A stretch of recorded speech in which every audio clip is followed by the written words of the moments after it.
न लाइन न इंटरनेट और अब SMS से बुक करें रेल टिकट। 6 रुपए खर्च करने के बाद हो जाएगा आपका रिजर्वेशन।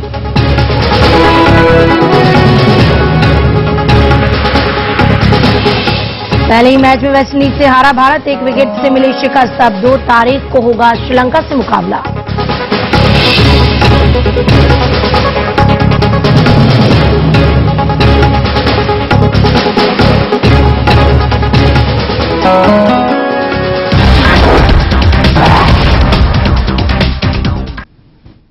नमस्कार, आप देख रहे हैं खबर भारती और आपके साथ मैं हूं रूबी सिंह।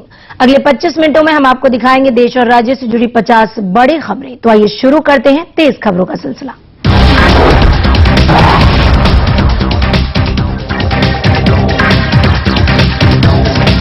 दुनिया भर के पर्यटकों ने ताजमहल के विश्व के शीर्ष 3 सबसे चर्चित स्मारकों में शुमार कर दिया है। अग्रणी ट्रेवल वेबसाइट ट्रिप एडवाइजर के 2013 ट्रेवल चाइल्ड अवार्ड के मुताबिक ताज को शीर्ष 25 चर्चित स्मारकों में जगह मिली है।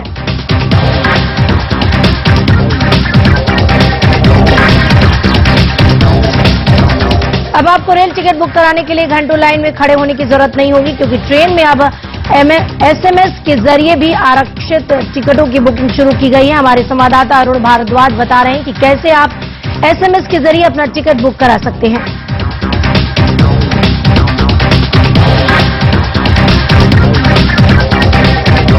आज से रोमिंग पर बात करना सस्ता होगा। अब रोमिंग में इनकमिंग कॉल के लिए आपको 75 पैसे देने होंगे। कॉल दरों में के साथ SMS की दरों में भी कमी की गई है। देश भर में आउटगोइंग रोमिंग पर SMS की दर 1.5 रुपए प्रति SMS और लोकल आउटगोइंग रोमिंग पर SMS की दर 1 रुपए प्रति SMS कर दी गई है, जबकि इनकमिंग SMS को फ्री कर दिया गया है। ट्राई ने सभी सेवा प्रदाता कंपनियों को 2 तरह की नेशन रोमिंग प्लान लाने के निर्देश दिए हैं। ट्राई के मुताबिक फ्री नेशन रोमिंग की दिशा में यह एक अच्छा प्रयास है।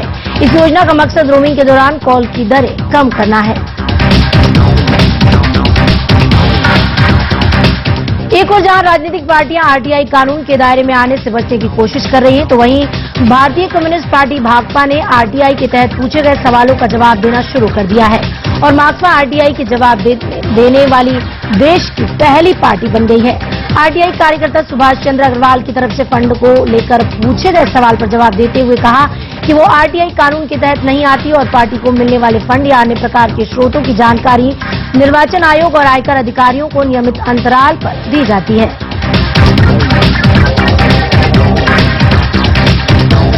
अब रुक करते हैं सियासत के मैदान का। छत्तीसगढ़ कांग्रेस के कार्यकर्ता पर 4 जुलाई से प्रदेश भर में कलश यात्रा निकालेंगे। 25/5 को दरबा घाटी में हुए माओवादी हमले में मारे गए कांग्रेस कार्यकर्ताओं और जवानों की कुर्बानी स्थल से मिट्टी कलश में लेकर यात्रा निकाली जाएगी।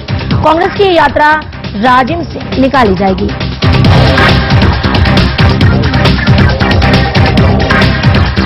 छत्तीसगढ़ में गृह मंत्री ननकीराम कंवर और कलेक्टर LS केन के बीच हुआ विवाद और भी गहराता जा रहा है। कलेक्टर के जवाब पर भड़के ननकीराम कंवर और राशन कार्ड वितरण में अनियमितता मामले पर मुख्यमंत्री को पत्र लिखने जा रहे हैं। दरअसल शनिवार को जशपुर के गांव दोकड़ा में मंच पर ही ननकीराम कंवर ने ऑफिसरों की खबर ले ली। अभी उसी दौरान राशन कार्ड वितरण में गड़बड़ी की बात आई थी। जिले के कलेक्टर ने ये सभी लोगों के सामने ननकीराम के आरोपों को गलत बताते हुए कहा कि जब राशन कार्ड जारी ही नहीं हुआ है तो गड़बड़ी का सवाल कहां से आता है।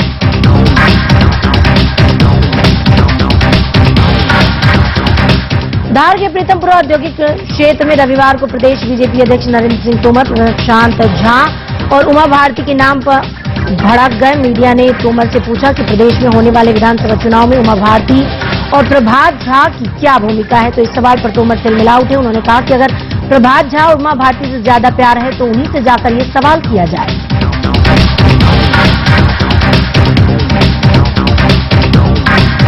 छत्तीसगढ़ शिक्षा मंत्री बृजमोहन अग्रवाल रविवार को बिलासपुर दौरे पर पहुंचे, जहां उन्होंने मल्टीपर्पज स्कूल परिसर में माध्यमिक शिक्षा मंडल के संभागीय कार्यालय के भवन निर्माण का भूमि पूजन किया। इस दौरान अनुदान प्राप्त स्कूलों के चेक वितरण समारोह में चेक वितरण को लेकर स्थिति गंभीर हो गई। दरअसल इस समारोह में रायपुर के 10 स्कूलों को चेक बांटे जाने थे, लेकिन चेक वितरण के दौरान सिर्फ 3 ही स्कूलों को चेक मिले।